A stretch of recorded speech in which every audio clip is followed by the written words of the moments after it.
Explaining the technical issues in getting the data off of, for example, social media. I'm going to use Facebook as an example because a lot of people use it, and we do grab some really embarrassing stuff off Facebook quite regularly. But it's a shifting landscape, and getting stuff out of Facebook or out of Twitter or Instagram's even worse. They change their APIs once every 3 months to make our life hard, and they do it deliberately because they don't want us capturing their stuff. So I'll show you how it worked, and I actually captured the AIPI page today, and I'll explain to you Facebook has changed their API this week alone. So they've changed since last week when I was capturing some other Facebook pages. I had some different challenges today that I didn't have last week, and I'll show you what they are and the sorts of things they do to mess us up. Sorry, Mark. Just thinking with the geek speak, yes? API might have to explain Sorry. that to some people. Well done. We're application programming interface. So it's the way programs interface with people. And so, for example, I call an API, an application programming interface, when I go from Microsoft Word or a web page to the printer. So it's just the way things operate. So imagine if we changed the way we talk to our printers every 3 months. The printers would never be working. Okay. So that's why ours don't. That's what I was going to say. That's why mine's done. So it's only Epson changed it every 3 months. So I'm then going to have some fun. Recently in the Advertiser there was the 10 most weird and kooky investigations of the year, local government investigations of the year. So I've actually captured the Advertiser article. I'll bring the Advertiser article coming up, and 2 of mine are number 1 and 2. Is this where you charge billions? I was alleged to have charged billions, but I'll give you the facts of actually, there's what was put in the paper, and I copped at one stage 6 out of 7 days in a row. This article was on the front page, and they kept on referring to me as if I'd done the whole thing. Now, I did my little bit. I did some Instagram capture and sort of had to write a couple of letters. But you'd think I'd made millions out of it. As it turns out, no. So the current state of technology, the industry's changed a little bit from when I started with the terms like computer forensics, mobile forensics, social media search and capture, e-discovery, OSN, open source intelligence, data analytics and data recovery. All these things are all tied into what we forensic technologists. So I spent a few years at a firm called McGrath-Nicol. They've got a very large forensic technology team. And those are the general terms that the team all use across the country. We do all of them. They're all coming into different investigations at different times, depending on what we're doing and depending on what they come up. Each matter is different, and we don't know what's going to be needed until we actually get started. The only time our job's got any consistency at all is with workers' compensation and third party, the motor insurance claims. They like to just grab a baseline social media profile initially, then we're going searching in the usual places and gathering the usual sort of stuff and building a profile initially. They're fairly run-of-the-mill, but any other sort of matter, they're very different. And another one I can talk. Would that be the same thing like for surveillance as well? That surveillance, the sort of standard set of information that you want to collect for surveillance purposes. Yes.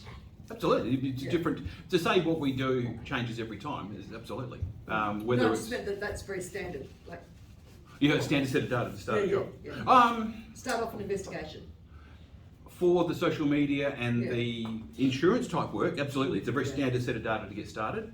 But if they've asked me, look, we've got a claim here from John Smith from Elizabeth, can you please get all the data about John Smith from Elizabeth? I hate to break it to you, there's actually multiple John Smiths in Elizabeth. Yeah. There's even multiple with the same year of birth. How do you find the right one? So I'd be then saying, look, John Smith, it's a very popular name. Do we have a spouse? Do we have any children's names? Give me some other names around the person so I can then triangulate in. Hopefully the wife has got an unusual name that we can then triangulate in and get Mr. Smith without having to capture 10 different John Smiths, hoping for the best. I had a funny one, a very, very long, I can't even pronounce it, Greek name, very complex Greek name, who was a plumber in Ingle Farm. And he was in his mid-50s and he had a motor vehicle claim. And I found the plumber in Ingle Farm with this very long exotic name, captured all his stuff, and I'm grabbing it all. I'm looking at it going, this guy's in good nick for a tradie that's out in the sun and working with his hands. He's in good nick for mid-50s.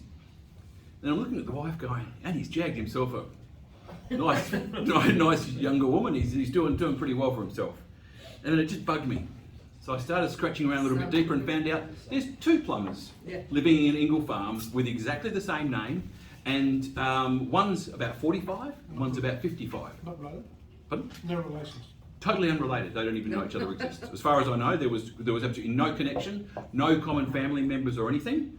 But one was a real social media tart. Loved photographs. He did the bodybuilding and had all the tats and all the stuff. Yeah. Had to be on Instagram every day. The other one had a Facebook page with about 3 snapshots of his children and one of his dog. That was about it. So 2 very different human beings. That made a bit of a challenge in getting that sort of stuff. So different briefing depending on what we're going after. Yep.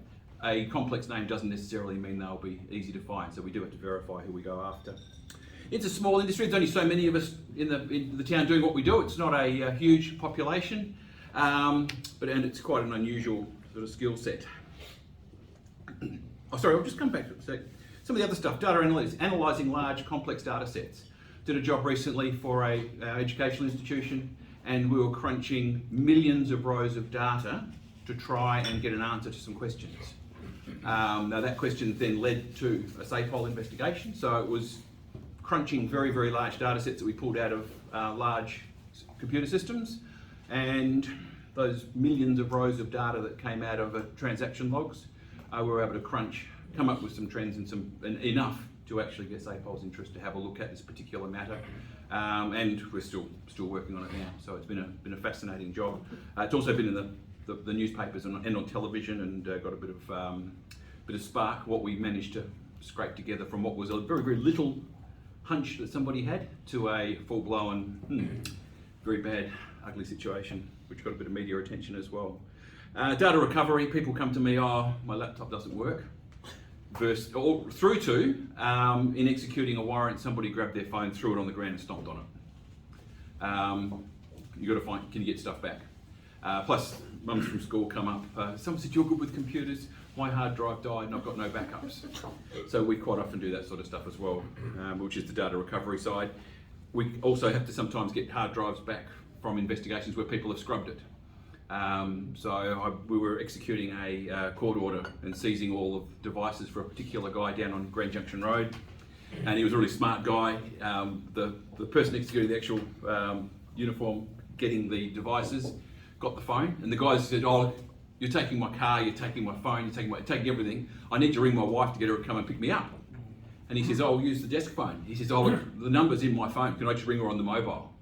And he's stupidly gone, okay, handed it over, he's gone, settings, erase, yes. Wipe the iPhone, nuked it. And then he's looked at me and going, and the gentleman I was with, Federal Police, he was very, very embarrassed, very unhappy. Said some rather unkind things about the gentleman that had just scrubbed his phone. And I was asked the question, can we get it back? I said, no, it's toast. Sadly for the said gentleman who just scrubbed his phone, when we got his laptop, he automatically backed up his iPhone onto his laptop every day when he started work and charged his phone on the said laptop. So it didn't work out well for him because we had the full phone back as of about 8:30 that morning. So we lost a couple of hours of phone activity. So that was a data recovery exercise from backups. Where can we get digital evidence from? We start out with the usual. When I started doing this sort of work, it was get the computer, get the hard drive out of it, get a cradle, pull the hard drive out of the device and back it up with a write blocker and make sure we didn't write anything back to it. We had all these very expensive write blockers and all sorts of fancy technology to be able to get all sorts of hard drives. Don't do that very much anymore. We also extract lots of data out of large servers. So the job where I'm doing for where I've got millions of rows of data, that was extracting some very large data sets out of large, not mainframe, but mini computers, getting those out, large server environments. USB devices, recovering data off USB devices, but mobile phones are the biggest area and where most of the time gets taken up. How many of you in the room here use iPhones? And Androids? I have more Android here than, which is interesting. I use an iPhone because apparently iPhones are about 25% of the Australian mobile phone market, but 90% of my work doing phone forensics is on iPhones. So Right. when you do the stats, what 25%. Why? 25% of mobile phones in Australia Because you are can't get iPhones. into them. No, you can. They're both the same. The iPhones and Why Samsung is are that? exactly the same. What does it tell you about people that use iPhones? They're dodgy. The way I describe it is I spend a lot of time in Sydney, and I catch a train to and from work in Sydney. People with an Android phone have a phone. It's a phone. You make phone calls. You make text messages. You might even check your email. But when you look at people on the train with their iPhones, they have a relationship with it. It's their best friend. They caress it. They don't use an iPhone. People do things on iPhones they won't do on Android phones because it's a phone. The visuals are disturbing, but go on. I'm just thinking, you see people on their phone, they love their iPhones, whereas people that have other phones, it's just a phone. So, and in my experience, I've found a lot worse things on iPhones than I've ever found on Samsungs. Samsungs, you still get misbehaviour. I'm not saying but people with Androids will still misbehave, but in my experience, 90% of investigations and the phones brought to me. So there was a mining company from, I won't mention them because it's one of the big Adelaide-based miners. Turned up one day with a big plastic bag full of iPhones. They seized all the company phones from a staff retreat because of some conduct that had occurred. Someone was doing under-table photography, and I had to establish who had taken the photographs, who did they send it to, who deleted it upon receipt, and who forwarded it on to somebody else. Oh, interesting. All different things wrong. So the person that took the photograph was in the most trouble, but if you received it and then forwarded it on to somebody else, you're also in trouble. Because the photos were very inappropriate. It was of the ladies that were at the retreat, and the shots were very unflattering. So, so phones, big source of this sort of stuff. We do a lot of interesting, a lot of really weird stuff there. Social networking, social media, Facebook, Twitter, LinkedIn, all these sort of sites. Everybody knows that there's a big YouTube, Twitter and Facebook are merging very shortly into one big super site. So, Facebook? YouTube, Twitter and Facebook. It's going to be called YouTwitFace. And so we gather stuff off there quite easily. And I'll go through the pros and cons of what we can and how we can't. Content sharing pages, YouTube, blog sites. I've never actually had an investigation involving Wikipedia, but I've read about some. And Salesforce.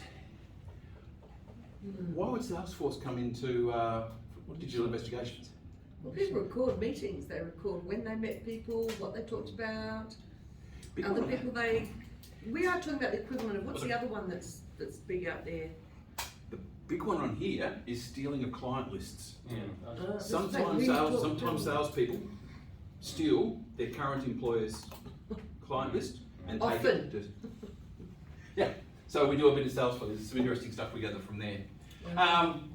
Banks, when I'm supporting the accountants on a forensic accounting job and doing the numbers and crunching, we feed them verified data out of banks, other sort of transactions where people are spending money doing these sort of transactions. Banks primarily, and we find some evidence of other things spending money occasionally on some of the other sites. So what are the collection methods and how do we go about this sort of stuff? So there's the imaging. So the traditional, get the hard drive out of the computer or laptop, put it into a cradle with a write blocker and make a physical image of that drive. That's what we were always famous for in the early days. That's a little bit compromised at the moment because of BitLocker and various encryption technologies, but we still do it. There's also making forensic copies. So when I copy someone's drive off of OneDrive or off of a any of the sort of cloud type sites, Google Docs, Cloud storage. Any of the cloud storage. When I pull it down, how do I make sure that I've got a copy and I maintain all of the file metadata? Nothing worse than pulling down a large Dropbox and all of the dates and times on the files and folders are today's. Why is that, Sam? It's because someone may have deleted the entire Dropbox file system for the company, but we promised we wouldn't mention I did it. I recently got up in court. I'm now one of the top subject matter experts on Dropbox, and I've actually presented in our Supreme Court here in South Australia on Dropbox and the behaviours you had. Because one of the examples I'll give at the end of the night, one of the weird and kooky local government investigations involved Dropbox, and it went right up to our court, which was quite fun. So there's how do I copy stuff so I keep all my metadata on it. Then there's acquiring devices. So we've got a USB, and the matter that's led to this big data analytics with the millions of rows that I'm currently working on, that started out with a USB drive sitting in the dash of a car that the police had pulled over in a completely unrelated traffic matter. Police then discovered drugs in the car, so they said, okay, we're going to check this guy down for whatever, we'll just see whatever. And then when they found on the USB, they did a check on the USB drive because they were looking for evidence to do with the drug trade things. They found a whole bunch of documents with IDs, and it was a big identity theft ring. That then led to, where could those identity documents come from? Led to investigation because they were photographed onto registration forms, and it blossomed out from there. And Mark knows about this matter, so it was an interesting one. But that was acquiring the device. What do we do with the USB? How do we get it so that we don't change any of the data as we acquire off it? And on any time you're doing a USB device or any devices, what's the first thing we're looking for when we look at any sort of device, be it phone, USB, or computer? What's been deleted recently? If you think about what's the most interesting thing you'll find on any sort of device, what's somebody trying to hide? Yeah. So I always start out with what's been deleted recently. It's just the most interesting starting point, and it always gets the best conversations going with what's happened on that device, especially phones. So we then get specific, we get instructions. All of my work is always done. I don't do any work direct for quote consumer unquote. I always work for either legal counsel in a corporate or for lawyers under instructions. I've got to have a letter to say what I can do. So even if it's just an insurance company giving me instructions to look at John Smith at Elizabeth, I get a letter from a lawyer saying we act under instructions to acquire this person's stuff. Does that give that legal privilege? Or? Privilege, it's protection for me, so I'm not just sniffing around and see what you can find. So if a client, and I've had it happen, one of my corporate I've worked for, and I usually work for the board, but they had one of their general managers go, Mark, got a staff member, they're leaving, I've got their laptop, they left yesterday, we sacked them, rah, rah, rah. I want you to have a look at the laptop. Okay, yep, well, what would you like to look for? Don't know, see what you can find. Yeah. I need a little bit more specific instructions before I can just have a look to see what I can find. It's not easy to look at a laptop and... When a client says, I think they've done something wrong. So, or they've got Okay. a VFU. So, clients sometimes get a VFU. And you know what a VFU is? It's a vague feeling of unease. So, some people just get these vague feeling of unease. We generally get instructions. We'll quite often be acting under a notice, court order or warrant. So to do that, I'll quite often go out and help the ACCC or AFP as the resident computer geeks. I'll set up a little mini lab while they're doing a physical search of a site, and I'll make an image of all of the devices that they find, all phones, all laptops, all portable hard drives. In the case of a place in West Pennant Hills in Sydney, there were over 20 Chinese people living in the house, including about 6 teenagers. Now, can you imagine how many USB keys, portable hard drives, laptops, tablets, phones, old mobile phones, media devices were in that house when we had to execute the warrant? And the warrant said, image everything. Yeah. And there's another minor hiccup in that, is, did I mention they're Chinese? 80% of the content was all in Chinese. So we had to do keyword search, looking for, the warrant said we could see any device that mentioned certain words. Now, when it's all in Chinese, we had then also be translating everything and rig up all of our EnCase, our search tools. EnCase is a search tool that get the image of the device, search through everything, so that we had all of the Chinese words ready to go as well. So, and all we had to see is 2 devices on the day. We imaged and checked and indexed and went through well over 100, probably 150 for the day. We only got 2, but that was enough to put Mum. We thought we were going after Dad.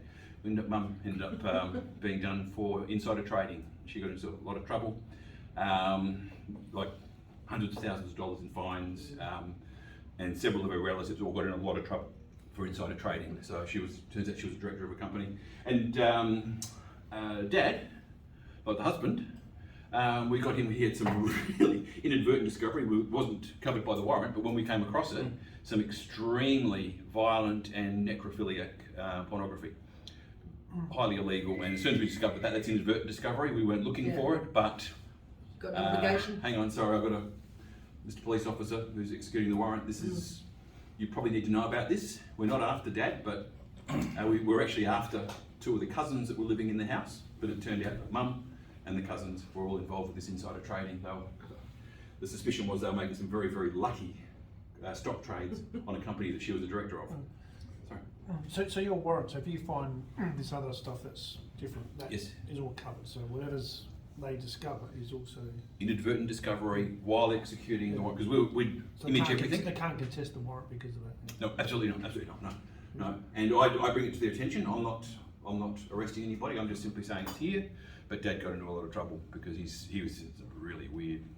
And I think, you know, for investigators' point of view, even if you're doing a factual, for example, if we come across, if you're doing an interview and the interview might be about, say, sexual harassment, but then they start talking about other forms of misconduct or maladministration or fraud, you know, there is an obligation for you to provide that information back to the case manager and to pursue that line of questioning. Yep.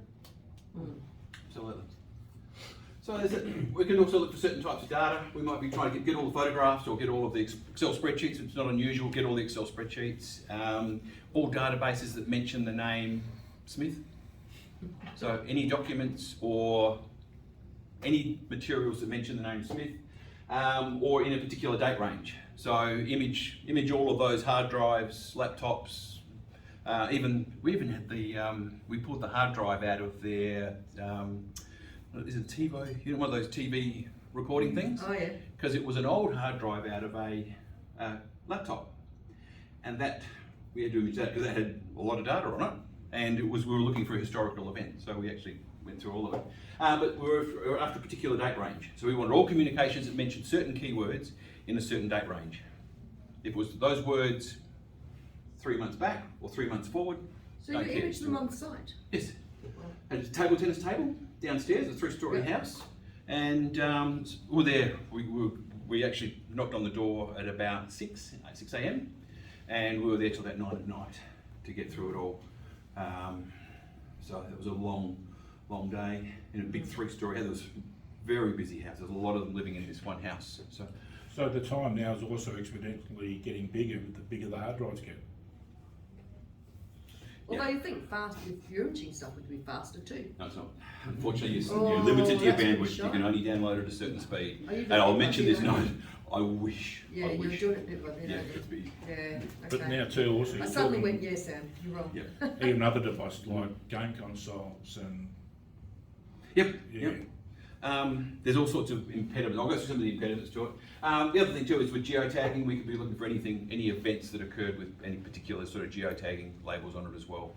So we've got software. So for example, one of the packages I use identify all of the geotagging coordinates in every file that we access in all the devices, and it comes up with, I can actually put in a circle of coordinates and it'll find anything that's occurred in a particular location, which is good fun. You can also bring up a really good hotspot map. So look at a map of where you've been. I actually ran it on my own phone out of interest when I first got the software. And it's actually pretty freaky that it doesn't just record when you do something, but it was, I was looking at some of the places it was showing my phone with events, and I'm going, yeah, that mountain bike riding up there in the middle of back hills in the middle of nowhere for all these tags. Yeah, my phone was checking for email every 5 minutes. That was an event that it geotagged, which I didn't expect. I didn't think that would be something that would warrant a geotag. So I had all of these locations popping up. Made my map really interesting. So if you're into that sort of thing. Technical issues. What sort of makes my life harder and easier? There's some new devices that meant to slow us down. Smartphones since the iPhone 4 Plus. The encryption model means the file system is very, very hard to extract. The encryption is based, the scrambling of the data is based on a date, which is date, time, second, down to the thousandth of a second, and that string is used to scramble all the data on every file that you load up. So when you delete a file, one of the people used to love to come to us and someone deletes a file off their phone. We used to be able to get it back. We were real smart asses right up until the iPhone 4 and the Samsung, that sort of Android 4 generation. Now they bring it to us, it's sorry. Unless they've forwarded it on with an email or a text message or something that locks it in a table away from the basic file system, those deleted files cannot be recovered. Apple can't get them back, we can't get them back. The way the algorithm works is absolute, because they scrub the date and time record and overwrite it. And if you don't have a key, or the unlock key to unlock a file, it can't be unlocked. So it's made our phone accesses much harder. And the other thing is many other places. So had a client the other day dropped around a couple of laptops, and we've got them. We know they're misbehaving. And I've looked at the laptops. They've given me a good brief, good legal instructions from their lawyers about what we're looking for on these laptops. And I've come up, I've got nothing, like absolutely nothing of interest on these laptops. Nothing's been deleted. There's not even any recovered deleted files on the laptops. The laptops are just absolutely duds. So then I've got, of course, obviously using virtual machines. So I rang up the client and said, just out of interest, do you guys use VMware or Citrix or some sort of virtual software? Yeah. That would have been useful just to let us know before you drop the laptops off. There's nothing on the laptops. Can I speak to your IT guys and I'll have the virtual machine images, and then we found the files that they were looking for. Because when you're accessing a virtual machine, like this machine here, I access the Defence Protected Network every day. There is nothing on this laptop from the Defence Network.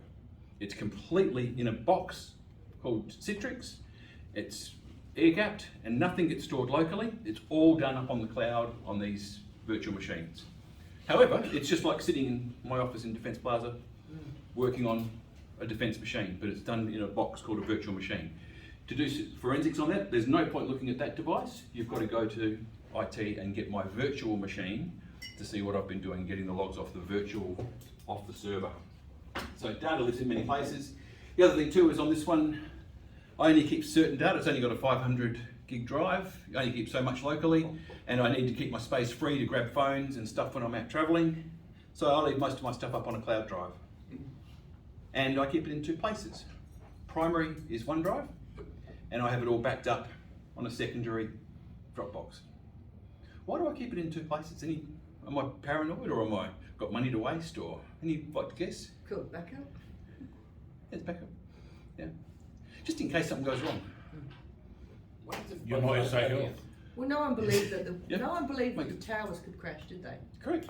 Yeah. You So never know. everyone says, "Oh, everything is totally secure because it's up in the cloud and I've got it stored on whatever." The other one, if I've got a ransomware attack and it managed to encrypt and scramble my OneDrive, okay, that's going to be a real inconvenience.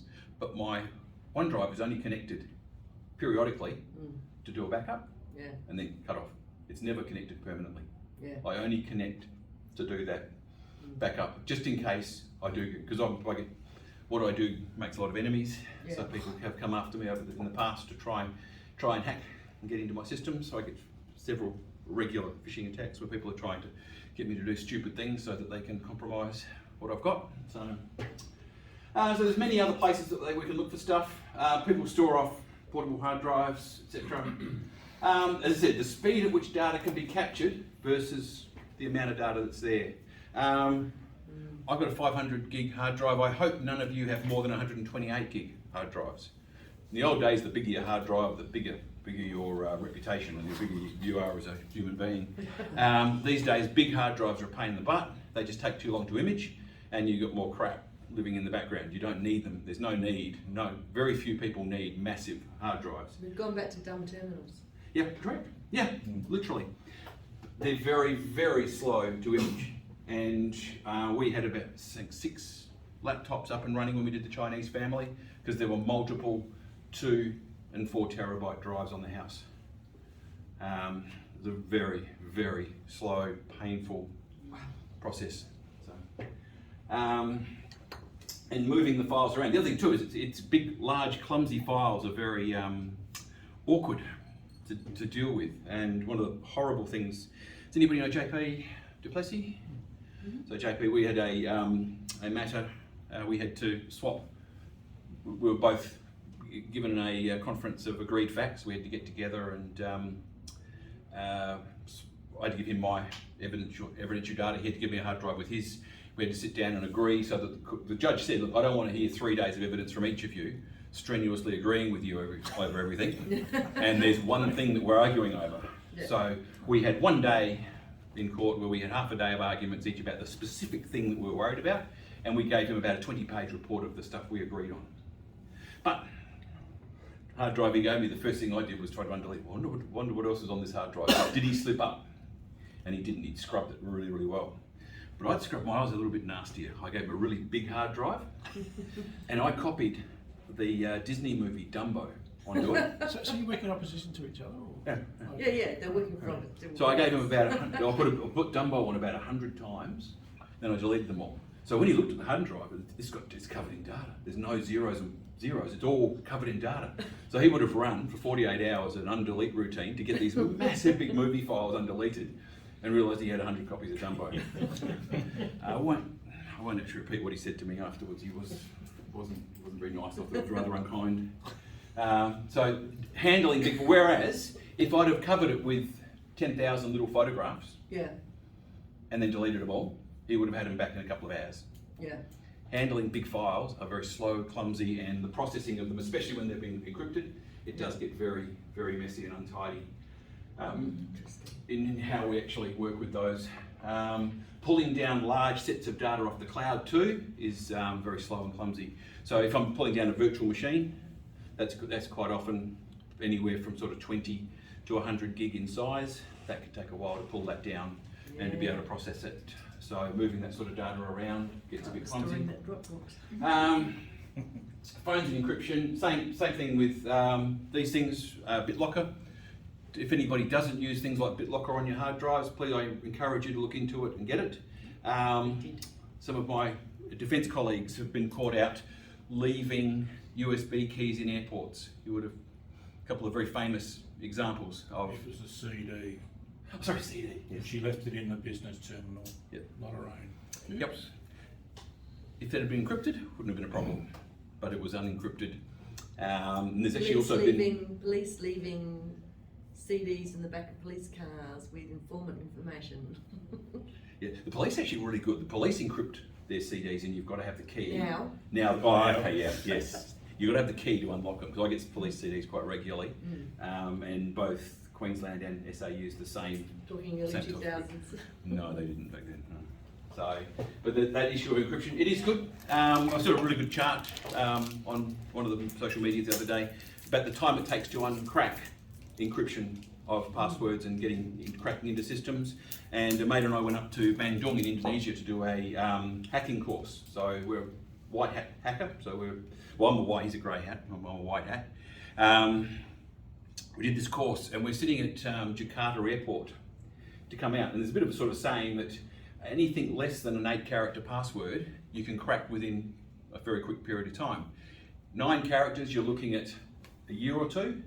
10 character, you're looking at 1,000 years, right? Literally, it's impossible to crack a password, especially if you put special characters and numbers into it. So it goes up exponentially the time it takes to crack it in. So we're sitting at the Jakarta airport waiting for the Qantas lounge to open so we can go and drink free beer. And he looks at me and says, Mark, shut your laptop, pull the battery out and follow me. And I was in the middle of typing something. It was a very important email about the footy tips or something or other. And I said, look, just let me finish my footy tips. And he said, shut your effing laptop now. And I looked at him, he's an Indian guy, he's got very dark skin. He's white as the paper there. He's just gone absolutely white. He looks terrified. And I looked at him and go, Jesus, Gus, what have you done? What have you done? He'd written a little hacking program to see, could he break the password and break into one of the wireless networks? Turns out he could. He actually broke into the air traffic control system at Jakarta Airport, soon after the Bali bombings. Thus, he was looking a little bit worried because with intruder detection, of course, they knew someone had broken in within a second, and they were out looking for us, literally armed soldiers looking for hackers breaking into the air traffic control system, because he actually got in, could see the list of machines inside the network. Now, he didn't get into any databases or didn't do anything, but he didn't expect to actually be able to break into. He didn't expect the air traffic control system at Jakarta Airport to have a 1, 2, 3, 4 PIN number. Oh, Jesus. You'd hope it was something a little bit more serious. But he broke it. Was literally. He said it was embarrassing. It was literally run his program. He was in within seconds. So not ideal. I believe Jakarta have changed the password on their wireless network now. 5, 6, 7, 8, 9. They've added a 5 to it. Exclamation mark. So there's the tricks I mentioned before. Technical issues, so the sort of stuff I get involved with, insurance fraud, both workers' compensation and motor vehicle. There's a lot of those. Some of those people do incredibly stupid things. We capture their stuff. Finding people is quite a challenge. The social media sites, as I mentioned earlier, they're always changing their code, so it's hard to capture and store it in a way that survives. So we capture all the source code, then we render it to PDF so it can be presented in court. Because if we captured all the source code, then tried to re-render it in 6 months' time, guess what? It's not going to work. So we capture and render. And if the PDF is challenged, we've still got also render? print it out. So literally, bring it up on a browser, and the software does it automatically, but we go File, Print to PDF, and save the PDF. And that's a really important thing for most people, with particularly with websites and things. They don't quite get the fact that, oh, I found this information, and they'll ring the client, they'll tell the client, and then they'll go back to the website and it's gone. It's gone, yeah. Yep. Now, people say Print it when you find it. if something is on the internet, it's on the internet forever, isn't it? Nothing can be removed off the internet. We hope not. It can. Well, Oh, it does yeah, regularly. Yeah. For example, if you go, the post of tonight's, go to the AIPI website, Mark's got God rights. If he deletes tonight's post about it, that's gone and it can't be recovered. What about like Wayback Machine and stuff like that? Facebook yeah. doesn't store transactions like that on Wayback, only if you prompt it to. So if I go to the AIPI site and go to Wayback and say, grab that, it'll grab a slice of it, and you can actually prompt it to do that. Yeah. But could you imagine the size of Wayback if it captured all of the social media? Right? It was okay when it was just adults doing it, but now we've got teenage kids doing it. All that dross. There's only so many hard drives in the world. Dross. Yeah. So there's changing the code. Social media pages are moving targets. They're always changing. So we capture it at a particular point of time. And some of the lawyers will say, look, we're really after Mark Woods. All right, he's a dodgy character. We want all his social media presence and recapture it every 3 months until we finish the matter and the matter is settled. And we'll recapture it every 3 months as we go. That gets interesting because quite often before you have your first meeting, formal meeting to sit down and negotiate a settlement, all of a sudden certain posts all get deleted off the social media pages. So what do you reckon the most thing we're interested in? What did they delete just before the meeting? They're the ones where you'll find the most interest. The other two is people have nicknames. My youngest daughter has got some ridiculous name that bears absolutely no relationship to her name for her Facebook, Instagram, and she's got another one, Snapchat. And it's a stupid name. Why do you have that ridiculous name? It's a nickname she had at school. And she's 25 now, she still uses this stupid name and all this stuff. So if I'm searching for them, and I go to Facebook and search for Amelia Gare, guess what I find? She doesn't exist. Oh, yeah. And nobody calls her Amelia, she's always been called Millsy. Yeah. So you've got to deal with nicknames. So as you're searching all these sites, you've got to find people's nicknames and other identities. Multiple identities. Correct? With different friend sets. Absolutely. Yep. Yeah, the different things that they do. Well, for example, lawyers have their professional page, and then there's their social page. Yeah. Dark web. No, Not a lot of friends on the social page. Yeah. So and you've got to be careful what you share with people on your professional page. So on LinkedIn, I post very, very, very infrequently, but on other sides, in fact, I don't post on anything anymore. But I used to use Facebook. Yeah. And I'd get in chats with schoolmates or footy mates, and you're relaxed. It's Friday night, a couple of beers, you're chatting with your footy mates on Facebook, having a great time. You say things and post things that you probably wouldn't do on LinkedIn. That sort of stuff can bite you on the tail later on. So I use a model called Family and Friends. I quite often use that to triangulate and find people. It's amazing the number of people that think they've got it all locked down and they post stupid things on their kids or wife or husband or whatever. I think Other significant OSP, sorry, other significant person. another part of that is, and many times people say, I don't have social media, but your friends do, Absolutely. Yeah. and your family does, and they're posting that you don't even know. Absolutely. You'll find some interesting stuff. Video media is very difficult to capture, but I'm very pleased to announce, does anybody heard of a thing called Page Vault? So page what? Page Vault, it's a social media capture. I'm going to show you tonight. I've captured the AIPI page with it. And not only does it capture all of the content and expand out the comments and show everybody that's commented on it and the dialogue back and forth, it grabs the videos too, which makes life a lot easier. Because capturing video off of things like Instagram and YouTube and these things are very hard. They don't want you capturing their video content. Easy. They try and make it hard. So you've got to have special software to capture that sort of stuff. As long No, as but the average person but you've can't got to do it. capture it in a way that it can be admissible in court. Yeah. And just straight screen scraping technologies may not pass muster. So we use Page Vault and tools like that to capture it. So video media is a challenge again. And believe it or not, video content in these investigations is more and more common because people aren't just taking photographs of people doing stupid things, especially with TikTok. One of my Joyfully, they're taking it. morons, after a major claim for, he and his brother, the two of them are both after a big claim for injuries they received on a motorbike because it's real, they can't ride motorbikes anymore and they're injured and they were just riding along and a car took them out completely inadvertently. Unfortunately for them, they've got a TikTok page where they live out in northern suburbs. They videotape themselves doing stunts on their motorbikes, including burnouts and front wheelies. Now I'm very jealous. I'd love to be able to ride like that, but I can't do a front, like riding along on the front wheel with the back wheel in the air. It's very, very clever. So some of the stunts that they were.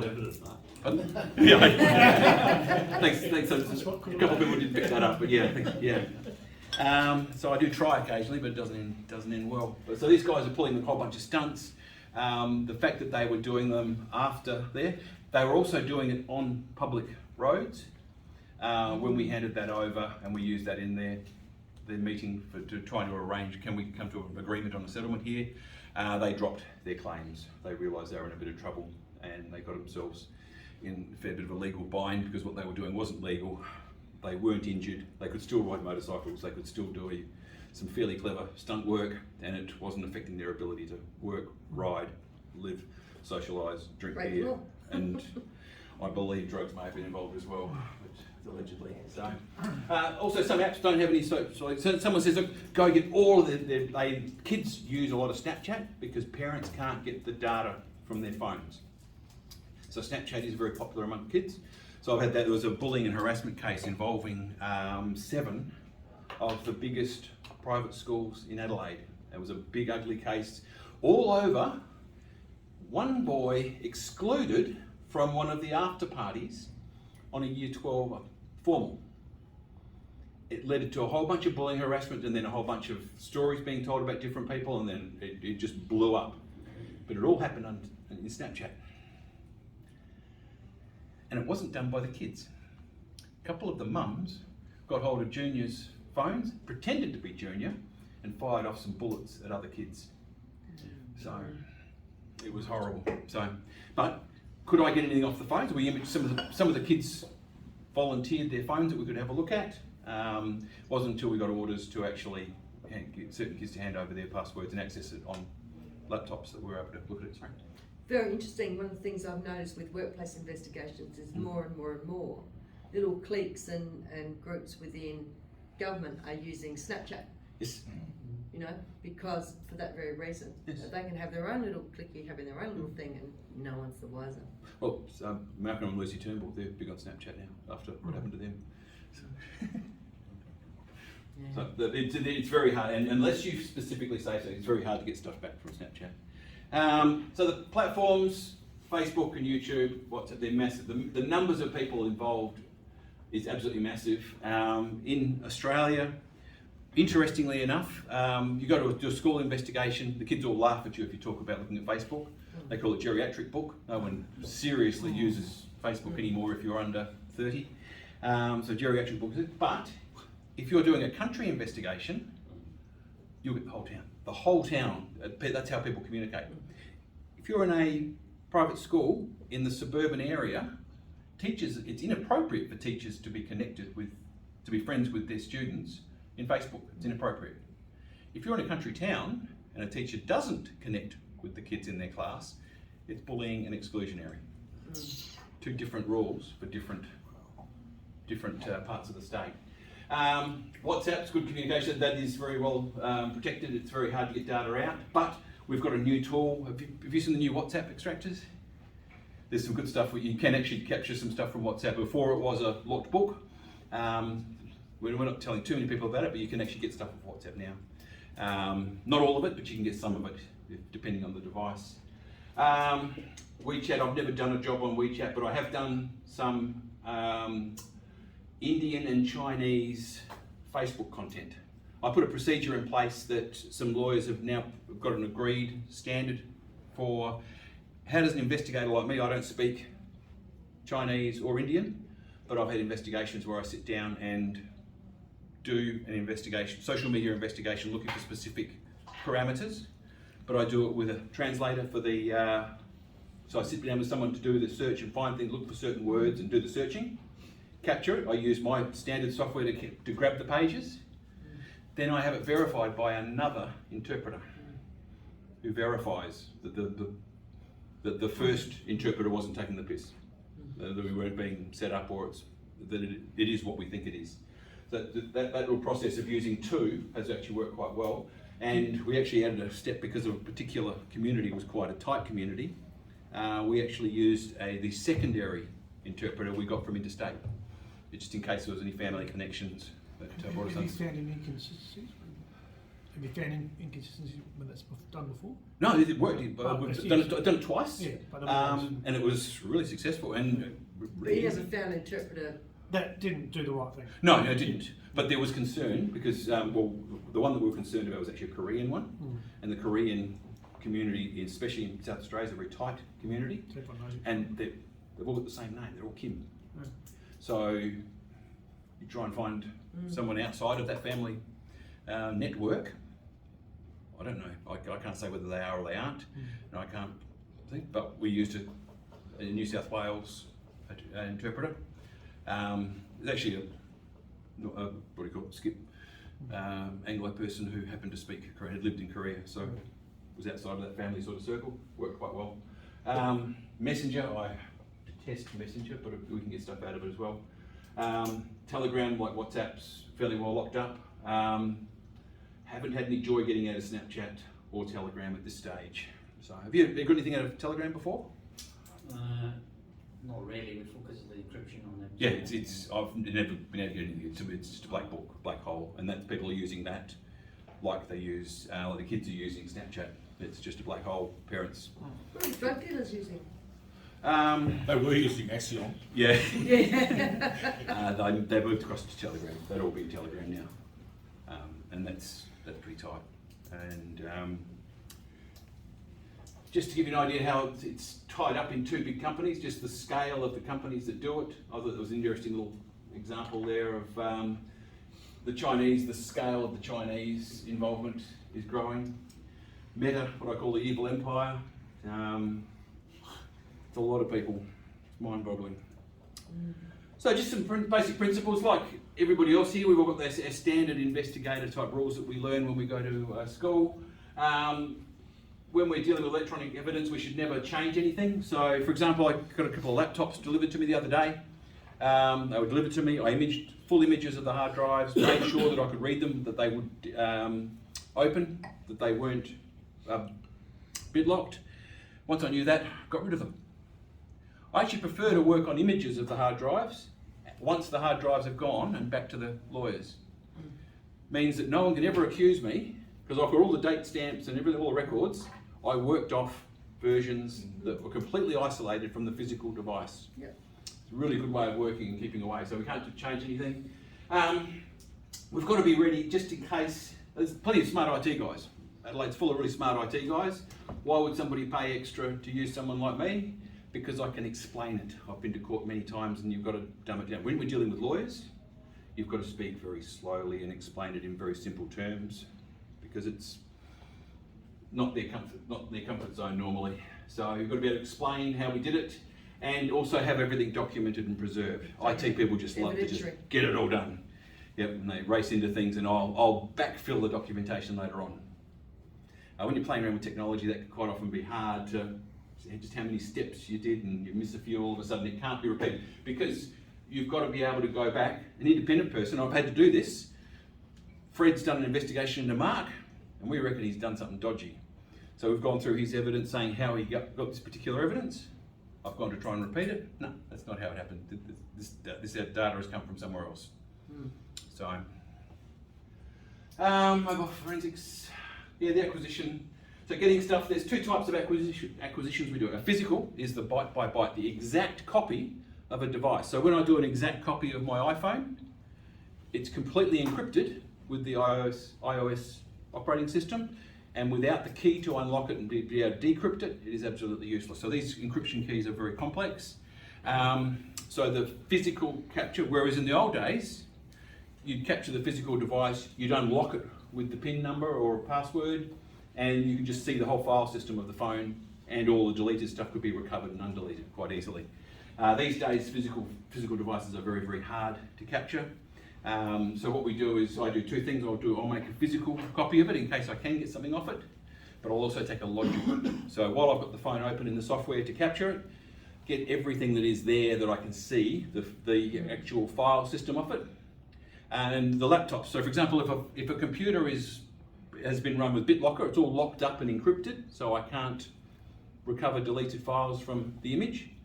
I'll still take a logical, so I'll have all of the log files, the registries, all of the technical stuff where we can get all the little bits and all the recent lists and all of the background information that we get good little evidentiary pieces from in the background. So we get that off of what we call a logical image, which is a copy of all the files. We need a physical to be able to do undelete. So that miracle we used to be able to do in the old days, I deleted all my files, just run an undelete, get it all back. On phones, that's very, very challenging these days. It's unless people have been forwarding and sending and texting and emailing files, we don't get them back. So this is the physical in there, recovery deleted, yep, covered that. Yeah, logical acquisition, there's various tools we can use for it. Celebrite's very clumsy and slow, but it's actually I've used in court several times, just a straight iTunes backup of the phone. Gets most of the files you need for makes up, and with the Samsung, is it the GSM they call it, the backup tool? That's easy to explain in court. It's valid software. That's easy to grab and back up my phone. And I love what we're doing. It's scary. No, back up your data. Oh yeah, Don't back up your phone. I like to back up your All phone. my files are in the cloud where they need to be. You know, like, well, I don't know that I want people to know all that. Okay. Well, it's handy for us sometimes. One of the things we can get back, for example, your SMS tables, text messages. People delete their text messages. They're there for the life of the phone. Because a text message just simply has a little flag that says it's deleted. And if it's deleted, it won't show. So people say, can I get the text messages back? Text message, yes, absolutely. iChat. Messenger you can't? Messenger, no. Messenger's Apple or evil empire. You've got to have the person's And they Apple do an login. unsend for everyone as well, don't Sorry, they? Apple, the Facebook login to get into their Messenger account. I've just done one under a court order.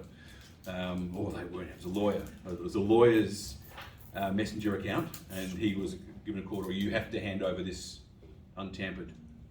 And so we had to capture it with him in the room while we did it, pulled it all down. And he wasn't happy. He did it under supervision and instructions. So, And Messenger do an unsend for everyone, don't they? So you don't just delete it off your phone, it deletes from the account for everybody that you sent it to. well, the Messenger doesn't store the data on the device. Yeah, You've got to pull it down that's what from I the mean. cloud. Yeah, that's But why it's so but effective. even at the cloud, it unsends. Yeah. So it's not like they can go to your friend that you sent the message to and there's say, a timer on it. I think that after a certain amount of time, you can't actually unsend it for the other person. It'll there still is sit. a certain amount of Yeah. time. Yeah. Yeah, they haven't seen it. Well, it's like Instagram. You ever Instagram seen them? But it's still pretty bloody deletes good. it after a period of time. So 24 hours, it's gone. Yeah, it's still So pretty good. my kids send me Instagram stuff every day. All this stuff, they're shocking. I think the And I last check Instagram once a change- month. the last change in Prime Minister with Turnbull, Yes. they were coordinating a lot of that through a messaging app that would delete after they read it, Yeah, just so that it couldn't be recovered. And yeah, This file was self. it's extraordinary. That's the joke about Turnbull using What? Telegram. What's Using the joke? Telegram. Because prior to that, the Turnbulls got into trouble when he was plotting against Mr Abbott. He got caught. Yeah, some unprofessional conduct. Not No, illegal, surely just dodgy. It's all I rumour. know, I know, It's all it's rumour. hard to imagine how politicians aren't No 100%. way. Yeah, Come on. no way. It's So just I was rumour. between, it was one of my local member, Chris Pye, and had some inappropriate communications that were frowned upon. Is it logical? Went to uni with Chris Pye. Some other interesting stuff. Dark web doesn't come up much in matters. Dark web's there, it's used. My rationale is I don't use it much because generally nothing good happens on the dark web. No. If when I do an image and get someone's phone or laptop or virtual machine, do they have a Tor browser? A what, sorry? Tor Tor. browser. Yep. TOR. Yep. So it's a dark web browser. The presence of that browser says, okay, that person might be doing something dodgy. So we just want to find out. It's just the fact that it's there, we dig a little bit harder when we look at other stuff. Obviously, So, I have It's one. like, why would you go into a house and see a whole lot of alfoil sachets and syringes? It's very similar. all those little money bags that you Yeah, used to put 5-cent pieces in. Why do we have a lot of money bags Yeah. and scales in our kitchen? So that sort of stuff. The other one is history cleaners. One guy had 7 different memory erasers on his laptop. And when we tried to do an undelete of stuff, we couldn't get back anything. It's ground with It was- egg. So the question was then asked, okay, well, why would someone have 7 unerased tools on a company laptop? Yeah. And he had to go to a lot of trouble because he had to get administrative rights to load the software onto the laptop to put it on. So we did look into his other matters and other devices a little bit more closely because 7 is absolutely ridiculous. It was way Was over he the just top. paranoid? Yeah. Oh no, he was doing Oh, right. stuff he had okay. stuff on his laptop he shouldn't shouldn't be doing because the files, these erasers, get rid of all of your history, but there are still some history files in terms of registries and other areas that people might like. The user.dat file is or interuser.dat. There's other places that these history erasers don't always get. They're getting better. They get better every generation, but these erasers are really good at deleting. So if I've got a photograph of some photographs of Mark, inappropriate photographs of Mark, I'll get rid of them. Okay, I erase them, and I use a scrubber eraser which overwrites it with 0s and 1s. No one's ever going to get those photographs back. Okay, but Might they get bits of those photos back? but in my registry, it's got files accessed. Photos of Mark 1, photos of Mark 2, photos of Mark 3. Because, well, Mark, They were photos. what were those photos of? Why did you delete them? And why did you scrub them? Why weren't they in your recycle bin? Bad example, but okay. So history cleaners can just be indicative. As in, language has been challenging, but we've got better on that. Will fraud, I had 2 crackers, but one recently where we actually proved the person had modified files. We actually got a court order to seize the person who was claiming that the person changed their will just before they died, the person that was benefiting from this new will. We then got their laptop and they'd scrubbed everything, they'd deleted everything, but when we ran the undeletes, we found the original files that they'd modified and the tools that they used to modify the PDF. So they used a PDF editor, and they were very slow and meticulous. They were very careful in how they cut and pasted the words and changed things, but we actually came up with the original version of the will and the modified version of the will before and after. And that was a good fun one, and to explain that one. And I was expecting that one to go to court and to be all ugly and nasty, but they withdrew their claim fairly urgently, and I'm not sure what SAPOL are doing with the evidence we produced. It was a fairly slam dunk case that they're toast. There was absolutely clear tampering of the will documents. And part of the stuff that we came up with was the line analysis. So where they cut and pasted words, we actually got right down to the very, very granular dots. That the dot patterns on the letters were different in certain parts of the page, in the way they moved them from different things. So the font was just that slight different size to the words before it. They just changed the intent of the document by very cleverly manipulating the document. So some of that sort of stuff. So digging deeper, if I could put the top 10 techniques most likely I'll be using in the next month, I'll be absolutely guessing. The matters that come in are all very different and we don't know what's going to be coming in. All we know is that I call it pulling threads. The matter that is in the papers at the moment and on TV at the moment, we started pulling threads on that one in all different directions. I had to give a fixed price quote because it's a government organisation. You've got to give a fixed price quote to do an investigation. Okay. So we had the initial scope of the investigation. So I've come in with 3 streams of investigative activity and 3 different sets of techniques I'm going to work on it. And day 1 on the investigation, when I was handed the police evidence as the starting point, well, you didn't tell me about that. Those 3, forget, the whole 3 paths I was going to investigate are completely useless now because of the when the USB turned up, I've looked at it and gone, that's all irrelevant, forget it, let's start again. So had to then put a revised proposal as to, it was actually much easier, we actually saved them a lot of money because we didn't have the facts. Nobody had the facts because SAPOL hadn't handed anything over until I was appointed. So it was quite fun, that exercise. So we don't know what we're going to discover as we start digging in. Now with that particular matter, we thought we were investigating 24 identities that had been stolen. Inadvertent discovery turned out it's actually 2,224. So that little USB found on the dashboard of the car only had 24. When we started digging, scratching a little bit deeper, we found a few extras. So I'd like to just run through a couple of case studies. The CEO, the counsellor, the cyber breach, and the mother. What I'll do for that, I'm just going to jump out of that because I'm going to bring up a PDF. This is an article. Now this is captured with Page Vault. So for example, I go to this URL. This is a really good tool if you're presenting electronic evidence in court. Page Vault captures it with a page of metadata. When did I capture it? What's the timestamps? What tool did I use? What version? What IP address did it come from? What browser was I using? Etc. I've got all the stuff. Who was the user that did the acquisition? So that's my metadata page. Sorry, I'm a little bit hobbled with, I'm not a left-handed. I don't know how left-handed people live. Oh, with It's a this shocking one. lifestyle. I moved to left-handed mouse about 18 months ago when I hurt my shoulder, Right. and now I just can't imagine using a mouse on the right. It's just like weird. Right. So this article here, councillors behaving badly. Oh, yes. Some of SA's biggest local government controversies. Okay. So we're going to start out with, on the page of this article here. And the first article that comes up here is Paul's, the CEO of Burnside Council. And he actually took his unfair dismissal case all the way to the Supreme Court where I had to give evidence about his Dropbox account. He was done for several things. So it wasn't just my evidence that brought him unstuck, he actually came unstuck on a whole bunch of different fronts. But the big one that I got him on was, I mentioned Dropbox before. So I had to look into all of the behaviours of when someone's using Dropbox and what was the, how in the hell did his data end up on Dropbox, on the council's Dropbox? And it turned out the council said, well, we'll pay your IT costs, so we'll pay for your internet and we'll pay, so he's gone, will you pay for my Dropbox? Because it's like $10 a month.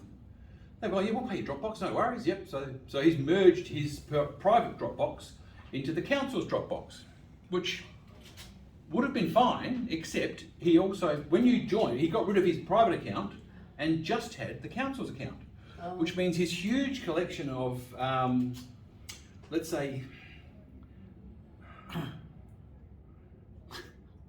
family photos of just him and his wife, or that whole collection, was also put onto the council's page. Now the council also backs up all of its Dropbox to secondary media on a regular basis, and they also check just in case someone's storing inappropriate content on it. So in the quick little scan through, you do you bring up like 1,000 thumbnails on a big screen like this, and you're looking for skin tones. If someone's got skin tones, they're putting stuff up there they shouldn't. And he had a big swag of skin tone family photos that were really, really inappropriate for the workplace. And he tried to fight it, trying to say, no, it was nobody could have possibly seen it. But the way it worked, and I had to explain to the courts how He would have got warnings. When he was shutting down his thing, your file's going to copy across to the work account. Are you sure this is what you want to do? And I got the screens up from Dropbox and said, this is the steps he would have got. My court was not just about technology, it was about behaviour. What were the steps he took, and the screen by screen, what would he have seen, and could he have reasonably known that his family photos would end up on the council's Dropbox? So is this because he basically did not want to run his own personal private Dropbox? He was with it? saving $10. $10 a month. Not a year, a month. That's $120 a year. You know, big lunch at the pub for $120 for 2 people. That's Him and the wife. So that was the CEO. He's now seeking other opportunities. He's now no longer with Burnside Council. Jesus. Now here's my next friend here in the rubbish bin, the councillor, Mr. Carboni. Now he's the one that had me on the front page of the Advertiser for 6 or 7 days for a whole week. I try to keep a very low profile. If anybody visited the People Oriented Systems website? There isn't one. There isn't one. I don't have a website. I don't advertise. I don't do anything like that. It's only a few trying people. to find you on here. No, there's only a few people know what I Different do. nature of the business. Yeah. There's only a few people that know what I do, It's hard to find your because phone yeah, I'm quite. That's the way I do it. It's not something. When I did have a website, and when my previous business partner and I, we actually started advertising what we did, it just rained. Lost my family photographs. My phone's crashed, and all my laptops got. And it was all about data recovery, and you just have all these time wasters. So we don't advertise. But so to be put on the front page of the Advertiser, this particular matter here, Mr. Carboni sent a very lewd message to a 16-year-old constituent. So a young lady that lives in his area. She had a photograph of herself in the bikini. And as a 16-year-old girl, I've got 2 daughters, they put bloody photographs of bikinis everywhere. It drives me nuts. But he's commented about from his councillor Carboni Instagram account, not Julian private account, but from his councillor account, gone, must have been cold that day. Okay. Now I won't explain why he thought it was cold that day, but she was wearing a thin material bikini, and he decided that that was a good comment to make. Now, if he'd have turned around and gone, look, sorry, that's my bad, I shouldn't have done it. It was late at night. My bad, let it go. He would have copped some social media training, and it would have been the end of it. No, his first response when we came in saying, look, Julian, this is really inappropriate. Do you have any explanation how this could possibly happen? What do you reckon his first excuse was? Wasn't me. I've been hacked. My Instagram account's been hacked. Someone's stolen my password. Okay, so we'll have to look at your laptop, your council laptop, and establish what are the vulnerabilities do we have. If your device has been hacked and compromised, we need to make sure that you're safe. So we have to look at making sure that it wasn't. It's very quickly established that no, it wasn't. There's other stuff happening there at the time. So the second excuse was, nah, my mate did it. Was playing a joke on me. No, very easily fixed by the metadata and date and time stamps on the thing. No, it was very late at night, on a weeknight, and you were home with the family. No, it wasn't your mate messing around with your account. No, that's rubbish. Okay, so there's another round of letters. Third one, which I actually said, I'm not even going to bother responding to the third. Third one was, it was late at night, I was drunk, I'm not responsible for what I typed late at night. I said, look, I'm not even, you lawyers can handle that one. I'm not even going to give you a technical explanation why that's rubbish.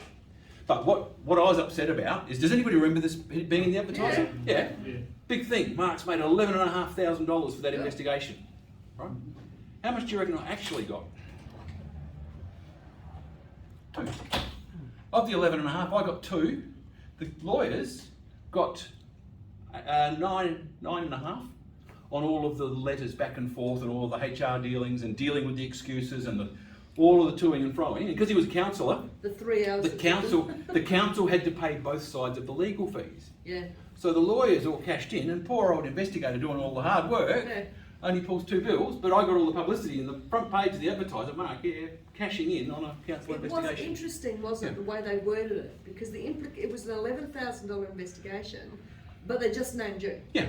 So it was interesting. Yeah. So I was a They little didn't say that just you earned the money. They didn't actually say it. But then, yes. Yeah, but it was a bit. You would have thought nothing else having read bit it. of- So that's the rationale. As I said, number 1 and 2 in that article were both mine. I had some fun with that one.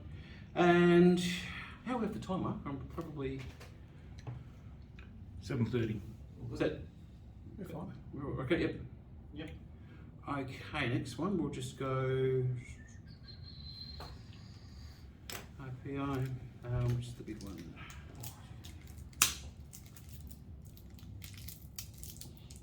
Right, so this afternoon I thought just to discuss what's changed. Using Page Vault's another, as I said, it's software to capture social media content. This particular one, the AIPI professional Facebook page, lots of metadata, when it was done, address it's captured from, the investigator down here, and the page length, 188 pages. Now, does that mean I sat there going page down, page down, page down, page down, page down? No. There's a little button in Page Vault that says expand. You've got some options. So when I hit expand, I don't sit there and go page down, page down. It does all the page downs for me. It also, you know, it says more comments and it opens up the comments. Yeah. So some of our little things there, like when people saw that I was talking, you should have seen the traffic. Oh, there was nearly 2 comments. So you've got to expand all the comments and all the feedback from all the people that are excited about it, excited about the post. And so here we go, there's our Facebook page captured and rendered.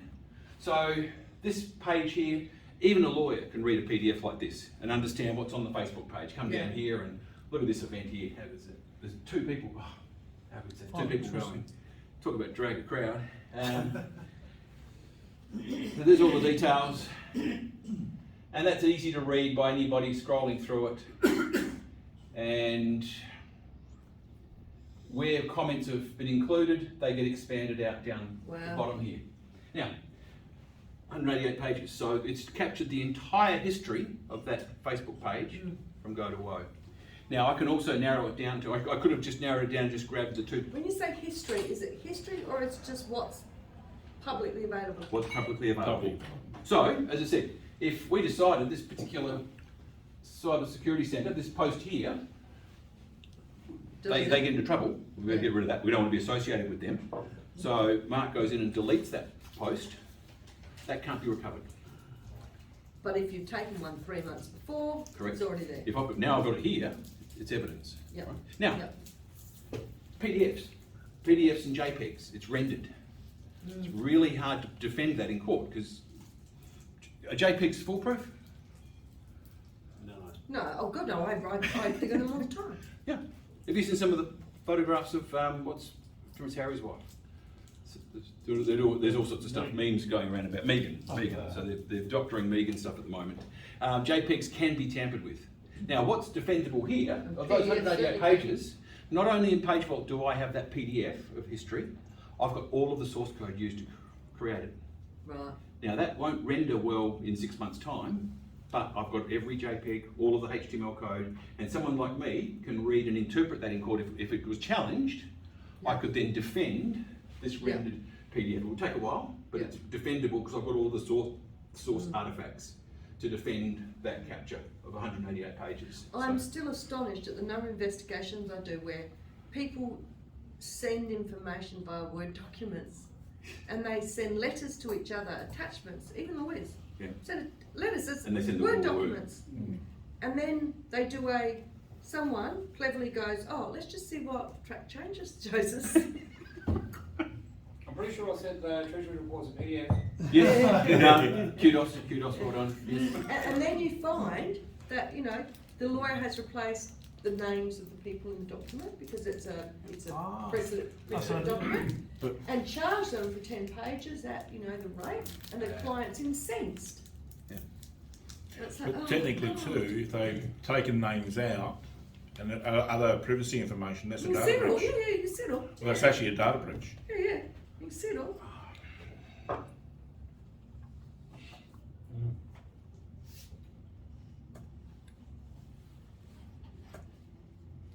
And Right, I this think is- public servants are completely unaware that you can save to PDF an Excel spreadsheet.